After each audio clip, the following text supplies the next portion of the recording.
함께 주님 찬양하겠습니다. 찬송가 447장으로 우리 주님께 찬양하겠습니다. 찬송가 447장입니다.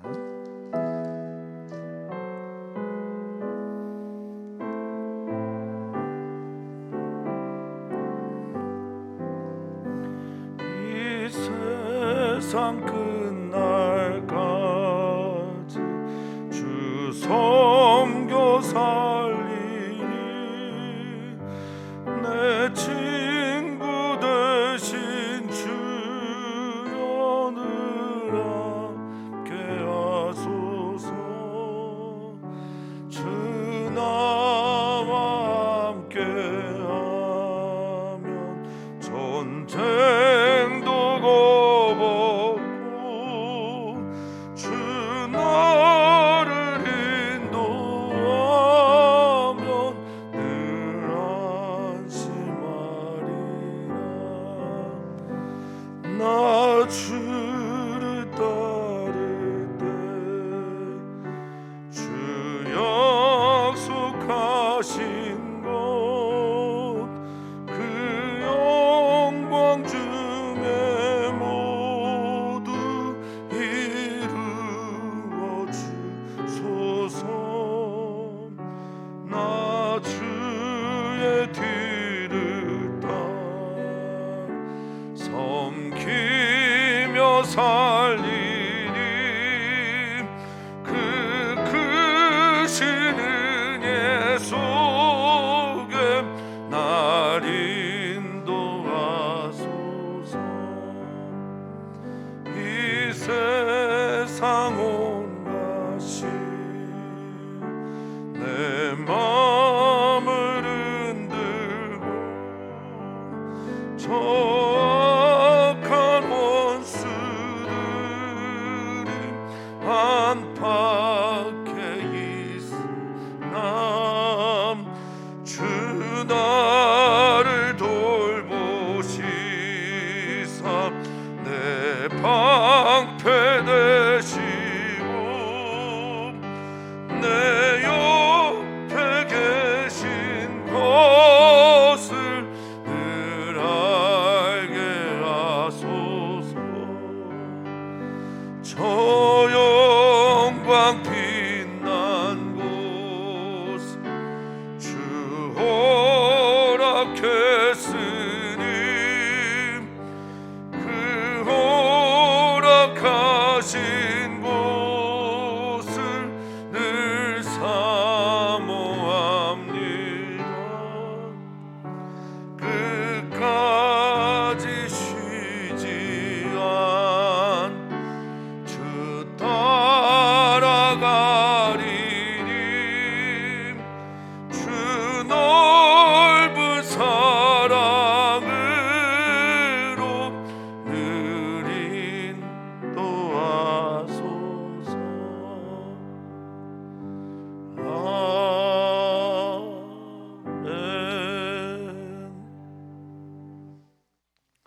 아멘. 아멘.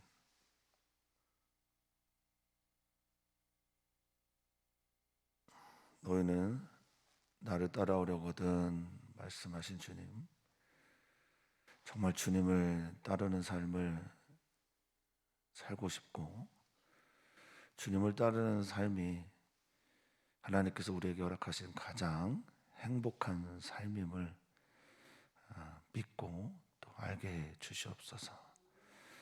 주님을 따르는 삶, 그것이 가치 있고 우리를 행복하게 하는 삶이기에 우리 주님은 우리에게 요구하십니다. 누구든지 나를 따라오려거든 자기를 부인하고 자기를 거절해야 한다는 말이겠죠. 또 자기의 십자가를 지고 날마다 죽어야 한다는 얘기겠죠. 나를 따를 것이다 라고 말씀하셨으니 오늘 우리를 부인하지 못하고 우리의 십자가를 지지 못하고 주님을 따르지 않는 그런 삶이 아닌 나 부인하고 내게 주어진 십자가 지고 우리 사랑하는 주님 따라가는 우리 모두가 되게 해 주시옵소서. 감사함 예수님의 이름으로 기도합니다. 아멘. 하나님의 말씀입니다. 고린도전서 9장 1절에서 12절까지 말씀입니다. 고린도전서 9장 1절에서 12절 한 목소리로 읽겠습니다. 내가 자유인이 아니냐, 사도가 아니냐, 예수 우리 주를 보지 못하였느냐, 주 안에서 행한 나의 일이 너희가 아니냐. 다른 사람들에게는 내가 사도가 아닐지라도 너희에게는 사도이니 나의 사도됨을 주 안에서 인친 것이 너희라. 나를 비판하는 자들에게 변명할 것이 이것이니 우리가 먹고 마실 권리가 없겠느냐. 우리가 다른 사도들과 주의 형제들과 게바와 같이 믿음의 자매된 아내를 데리고 다닐 권리가 없겠느냐. 어찌 나와 바나바만 일하지 아니할 권리가 없겠느냐. 누가 자기 비용으로 군복무를 하겠느냐. 누가 포도를 심고 그 열매를 먹지 않겠느냐. 누가 양떼를 기르고 그 양떼의 젖을 먹지 않겠느냐. 누가 사람의 예대로 이것을 말하느냐. 율법도 말하지 아니하느냐. 모세의 율법에 곡식을 밟았더는 소에게 망을 씌우지 말라 기록하였으니 하나님께서 어찌 소들을 위하여 염려하시느냐. 오로지 우리를 위하여 말씀하심이 아니냐. 과연 우리를 위하여 기록된 것이니 밭가는 자는 소망을 가지고 갈며 곡식 떠는 자는 함께 얻을 소망을 가지고 떠는 것이라. 우리가 너희에게 신령한 것을 뿌렸음즉 너희 육적인 것을 거두기로 과다하겠느냐. 다른 이들도 너희에게 이런 권리를 가졌거든 하물며 우리일까 보냐. 그러나 우리가 이 권리를 쓰지 아니하고 범사에 참는 것은 그리스도의 복음에 아무 장애가 없게 하려 함이로다. 아멘. 아멘. 제가 어렸을 때 이제 아버지 목회를 하시고 성경을 읽을 때 그렇게 성경 구절을 틀리게 읽으시는 경우가 있었어요. 그럼 제가 밑에서 같이 읽으면서 아버지는 성경 구절도 이렇게 틀려 읽으시나. 근데 제가 오늘 읽으면서 읽고 나니 틀린 구절이 몇 개가 있더라고요. 매번 새벽 예배마다. 뭐 제가 거기서 더 발전하지는 않았는데 제가 이제 목회 초기에 그런 분들이 좀 계셨어요. 우리 목사님은 좀 목사 같지가 않다, 뭐 이상하다, 신학을 제대로 안 해서 그런가, 뭐 이런 얘기들을 공공연히 하고 다녔던 분들이 계셨어요. 그때는 뭐 잘 몰랐는데 지금 이제 돌아보니까 지금 사도 바울이 우리에게 던지고 있는 이야기와 비슷한 내용이었던 것처럼 여겨집니다. 목사로서 또 목사에 대한 직에 대한 그런 질문을 했던 것이죠. 오늘 고린도 교회에서 사도 바울 사도에 대해서 바울이 가지고 있는 사도의 직에 대한 의문과 질문 그리고 비판들이 있음을 바울 사도가 듣게 되었고 그것에 대한 이야기를 하는 것이 오늘 본문이라고 볼 수 있겠습니다. 사람이 세운 것이 아니기 때문에 우리 모두가 다 그렇습니다. 우리의 우리됨은 전부 다 하나님께서 세우신 것인데 특별히 사도의 직도 그렇죠. 사람이 세운 것이 아니기 때문에 뭐 하나님으로부터 받은 직임임을 우리가 알고 있으나 사도 바울은 좀 다른 사도들과 좀 달랐던 것으로 보입니다. 고린도 교회가 커짐에 여러 곳에서 여러 사도들을 보고 온 사람들 또 고린도 교회를 거쳐간 많은 사도의 직임을 했던 사람들과 비교해 볼 때 사도 바울이 다른 것 때문에 사도의 직에 대해서 비판하고 또 그 사도의 직에 대해서 질문하는 일들 있었어요. 그래서 바울 사도가 그것에 대해서 오늘 답을 하는 9장이 조금 긴데 그것으로 다 이해가 될 거라 생각합니다. 자, 1절 사도 바울이 이렇게 말합니다. 내가 자유인이 아니냐? 나 자유인이야 이런 뜻이죠. 내가 사도가 아니냐? 나 사도 맞다. 그리고 예수 우리 주를 보지 못하였느냐? 난 다메섹을 향해 가는 길에서 예수님을 만났다. 자, 그러면서 이렇게 말합니다. 주 안에서 행한 나의 일. 여기 주님 안에서 행한 이란 행하다라는 단어는 포이에오인데 만들다, 창조하다 이런 하나님의 앞에서 보면 그런 뜻이고, 사도 바울에게 있어서는 하나님께서 내게 주신 직무를 행하다 이런 뜻으로 이해하시면 되겠습니다. 행한 나의 일이 너희가 아니냐 이렇게 말하고 있는데, 여기 일이라고 하는 에르곤이라고 하는 헬라어는 열매도 되고요, 결과물도 되고, 성과도 되고, 공적도 됩니다. 그러니까 주님 안에서 내가 어떤 일들을 만들어냈는데 그 결과물이 바로 너희다 이렇게 말하고 있습니다. 그런데 2절에 보니까 다른 사람들에게는 내가 사도가 아닐지도 모르겠어요 이렇게 말해요. 다른 사람들에게는 내가 사도, 하나님의 부르심을 받고 보내심을 받고 열두 제자나 열두 사도들처럼 교회를 세우고 교회에서 설교를 하고 교회의 어떤 직임을 감당하는 그런 사도가 내가 다른 교회에서는 아닐지 모르겠다. 그런데 너에게는 사도다라고 선언합니다. 사도에 대해서, 나의 사도됨에 대해서 너희가 의문을 갖는 것, 너희가 비판을 하는 것, 너희가 질문하는 게 내게 좀 당혹스럽다 이런 이야기일 듯합니다. 너희에게는 사도이니 나의 사도됨을 주 안에서 인친 것 이렇게 말하고 있어요. 이 사도 바울은 1절에서도 주님 안에서 행한 일 이렇게 표현하고 있고 2절에서 주 안에서 인친 것 이렇게 말하고 있습니다. 사도 바울에게 있어 바울 사도에게 있어서 바울 사상에서 가장 중요한 것 중에 하나가 그리스도 안에서예요. 예수 안에서, 그리스도 안에서, 주님 안에서. 사랑하는 성도님들의 삶의 이 여정 속에서 가장 중요한 단어는 어떤 건지 모르겠습니다. 근데 사도 바울에게 있어서는 내가 예수님 안에 있고 예수님 안에 죽고 예수님 안에서 살고 예수님 안에서 사역하고, 우리에게 중요한 단어가 뭔지 잘 모르겠습니다만 오늘은요 사도 바울의 말처럼 다 주님 안에서 그렇게 되시기를 축복합니다. 오늘 주님 안에서 여선교회 나들이도 가고 이어서 있는 신방도 하고 오늘 주님 안에서 우리 사랑하는 성도님들의 삶이 펼쳐지고 이루어지기를 진심으로 축복합니다. 자, 주님 안에서 인친 것이라고 할 때 인치다라는 단어가 스프라기스라고 하는 헬라어인데요. 어떤 물건이나 또 어떤 짐승 동물에게 직인을 찍어서 자기 소유권을 증명할 때 쓰는 단어가 스프라기스라고 합니다.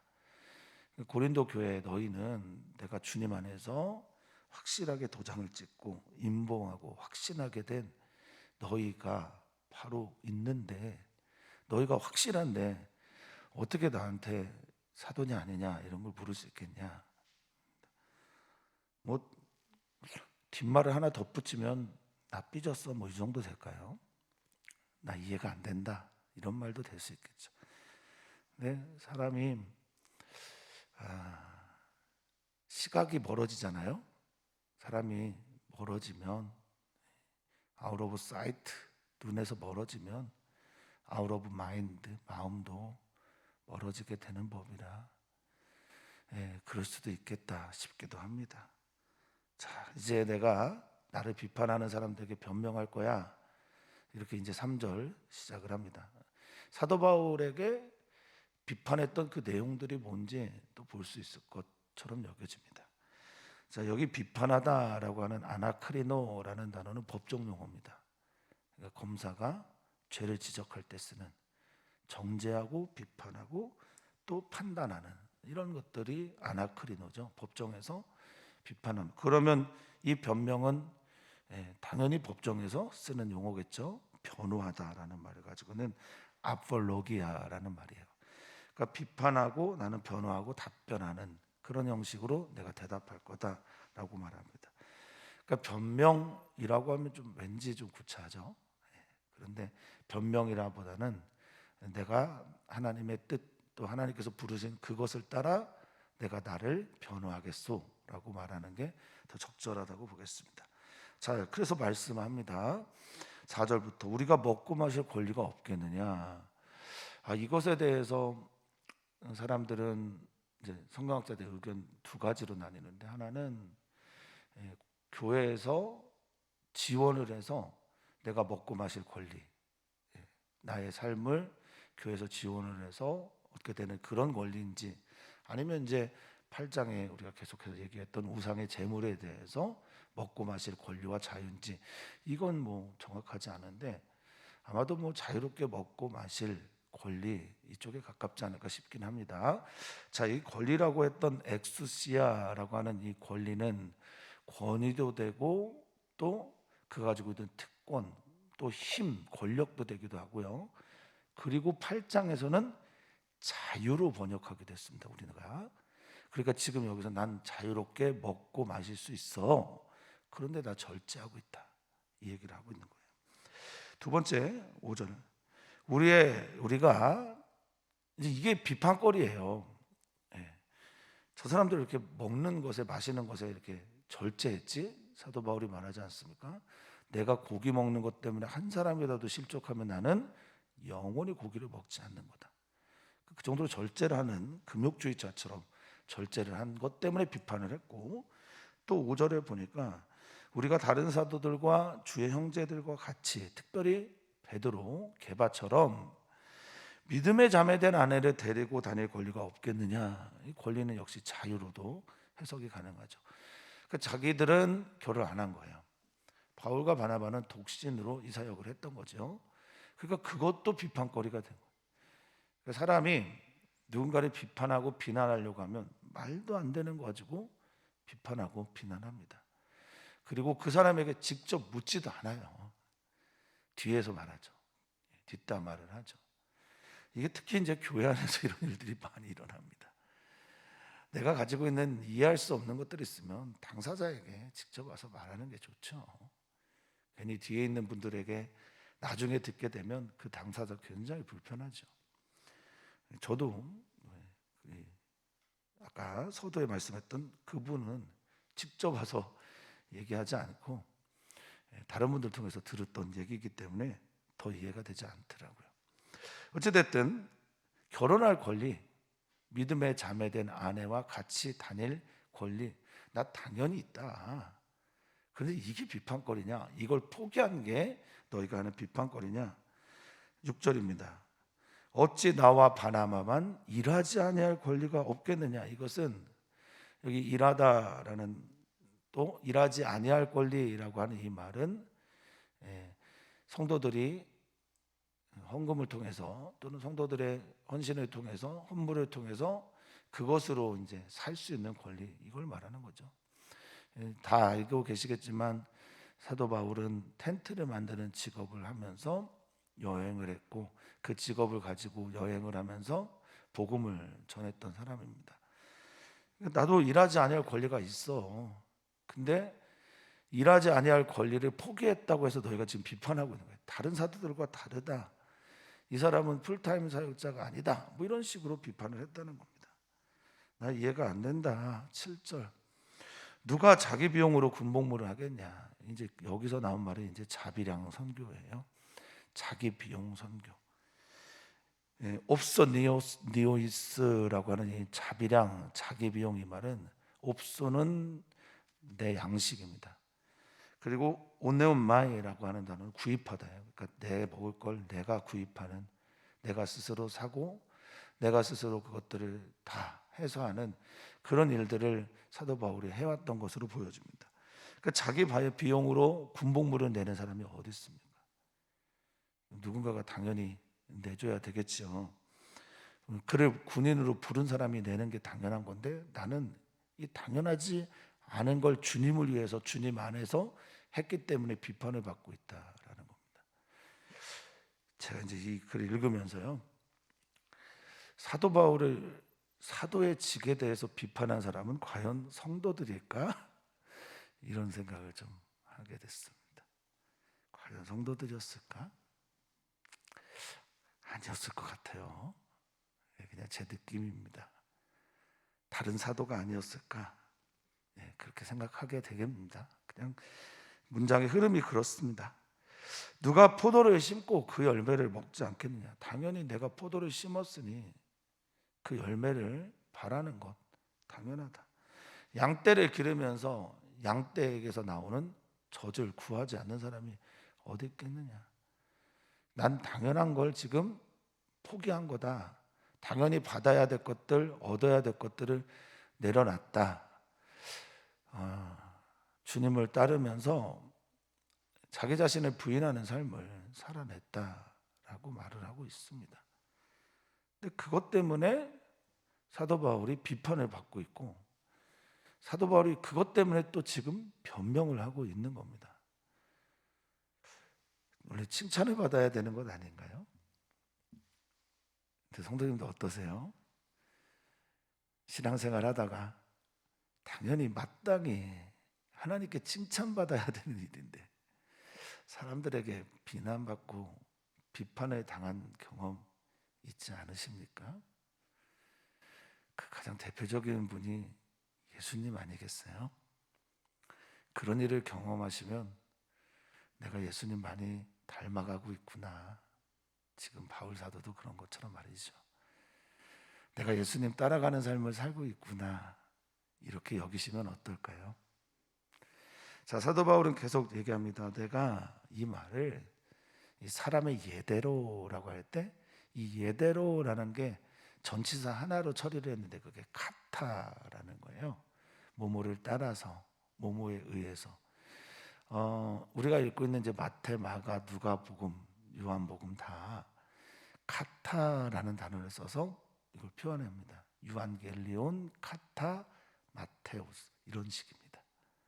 그러니까 카타는 뭐뭐를 따라 뭐뭐에 의한. 그러니까 여기에서 사람의 예대로라고 말하는 말은 사람을 따라서 사랑의 방식으로 사람이 하는 대로 이렇게 이해하시면 되겠어요. 내가 사람의 하는 대로 세속적인 걸 얘기하는 게 아니다. 이건 율법에도 있는 말씀입니다. 하나님의 말씀에도 기록되어 있는 것을 내가 지금 말하고 있는 거야 라고 말하면서 그 예가 9절에 나오죠. 모세 율법에 이렇게 말합니다. 곡식을 밟아 떠는 소, 고대 근동 지역에서 곡식을 타작할 때 곡식을 소가 맷돌로 이렇게 갈아서 그 곡식들을 알맹이를 나오게 하는 경우도 있었고, 소가 밟아서 그것들을 곡식들을 얻는 경우도 있었다고 합니다. 지금 그 얘기를 하는 겁니다. 곡식을 밟아 떠는 소가 있다. 그러면 그 소의 망을 씌우지 말라라고 성경에 기록되어 있으니, 망을 씌우지 말라는 건 이 곡식, 이 소가 일하면서 자기의 양식을 먹을 수 있게는 해줘야 된다는 뜻이죠. 그러면서 말합니다. 이게 소를 위한 말이겠냐? 소가 말을 알아듣냐? 소가 권리투쟁을 하냐?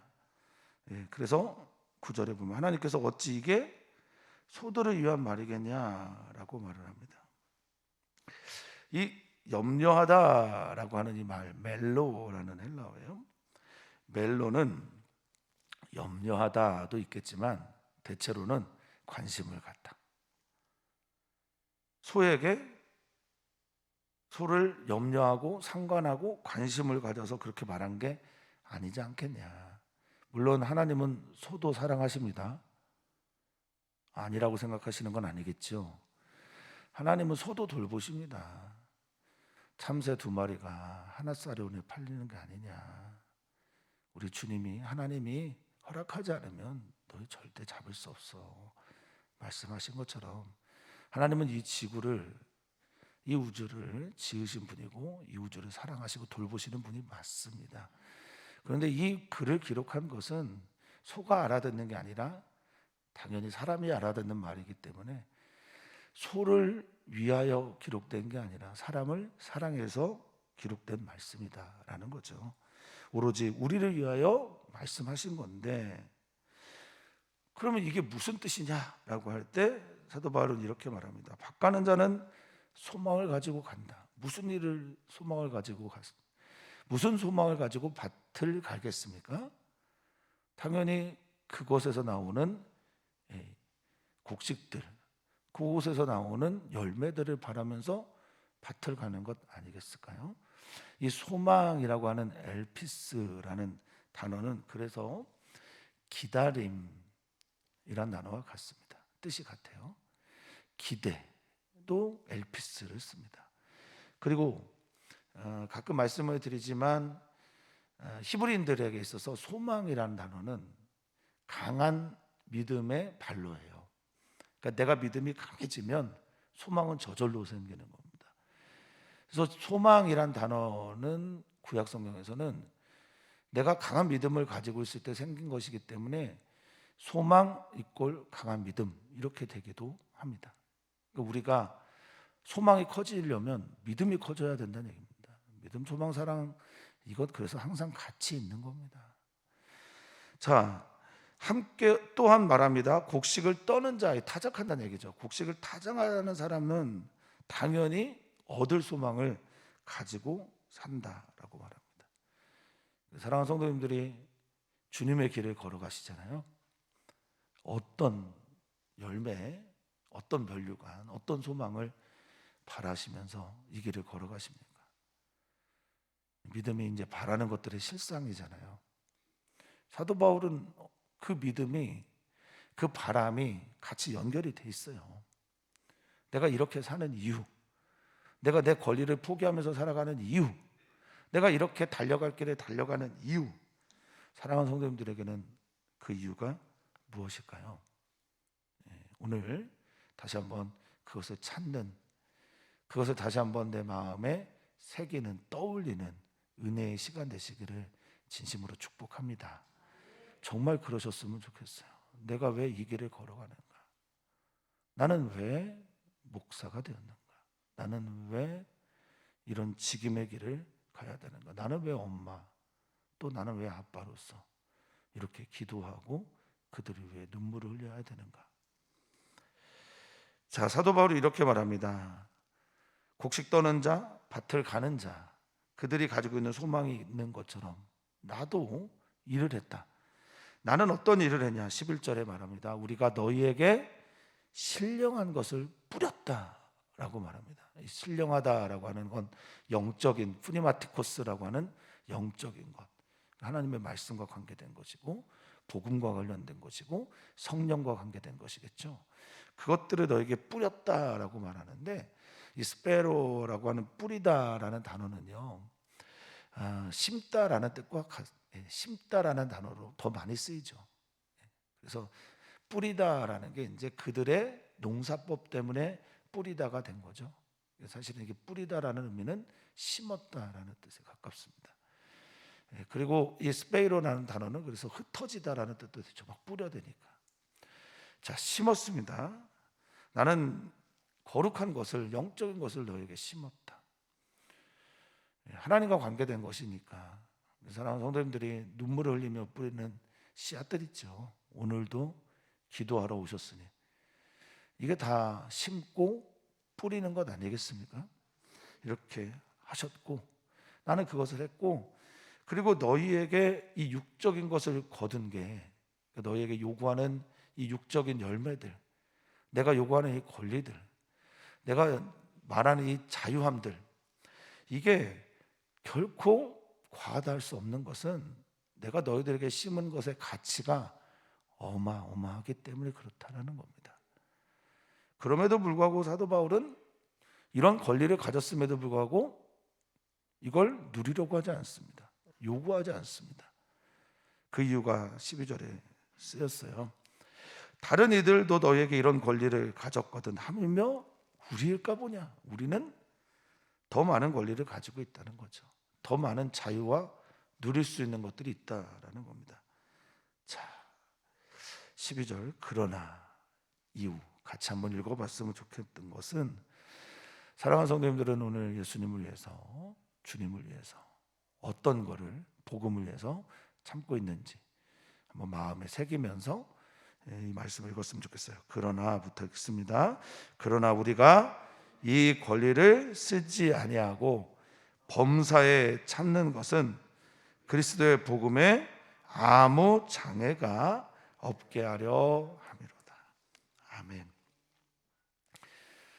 사도 바울이 사도직의 비판을 받고요, 또 사도권에 대한 의문들을 고린도 교회에서 가지고 있고, 특별히 그것들이 비판받지 않아도 되는 일들인데 남들과 다른 특이한 것들 때문에 비난과 비판을 받게 된, 그러면서 내가 이 모든 것들을 이렇게 포기하고 사는 가장 큰 이유, 그것은 복음에, 그리스도의 복음 전파하는 것에 방해가 되고 싶지 않아서다라고 선언하고 있습니다.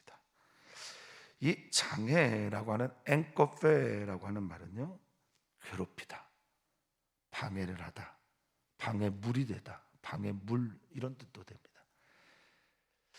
주님의 복음을 전함에 있어서 내가 만약에 이 권리를 포기하는 것이 조금이라도 너에게 이익이 된다면 나는 기꺼이 이 권리 포기할 거고, 혹시 내가 이렇게 강조하고 있는 나의 권리 때문에 너희들이 예수님 믿는 게 방해가 될까?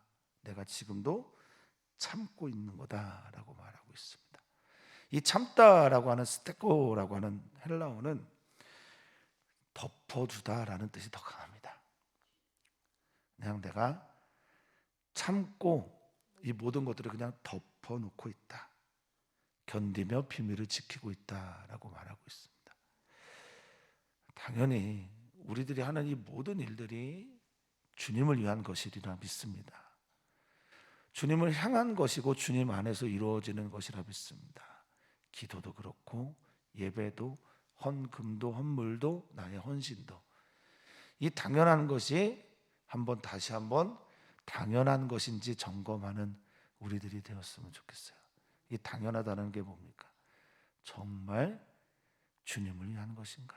주님을 따라가는 삶에서 나타나는 것인가? 우리를 돌아보면서 오늘 말씀을 마치려 합니다. 생각해 보시면 좋겠어요. 정말로. 오늘 우리는 기도합니다. 다음 세대를 위해 기도하는 날인데요, 어린이와 청소년교회 성경학교와 수련회 준비를 하고 있습니다. 좋은 장소를 주님께서 허락하신 줄 믿습니다. 또 주님께서 아이들에게 정말 주님을 깊이 만나게 하실 은총의 시간을 허락하실 것을 또한 믿습니다. 매해 반복되는 성경학교와 수련회 속에서 기대감을 가졌으면 좋겠어요. 우리 모든 선생님들, 또 성도들, 아이들이 기대하는 마음이 있었으면 좋겠습니다. 그 마음이 우리 아이들에게 일어나게 되도록 꼭 좀 기도를 부탁을 드립니다. 오늘 이제 나들이를 갑니다. 여성교회 회원들과 나들이를 가는데, 오고 가는 길 운전 안전하도록, 또 재밌도록, 즐겁도록, 하나님의 주신 것들을 누리는 시간이 되도록 기도 부탁을 드립니다. 그루터기 배움터를 위해서 기도해 주시기를 바라겠습니다. 하나님, 감사합니다. 우리의 삶이, 목적이 향방 없는 자 같이 되지 않기를 간절히 소망합니다. 우리 주 예수 그리스도 믿음의 주가 되시고 우리를 온전하게 이끌어 가시는 그분 바라보는 우리 모두가 되게 해 주시옵소서. 예수님 안에서, 예수님 때문에, 예수님을 위하여, 예수님을 향하여 우리의 삶의 걸음들이 걸어지게 해 주시기를 소망하며 사랑 많으신 예수님의 이름으로 기도하옵나이다. 아멘.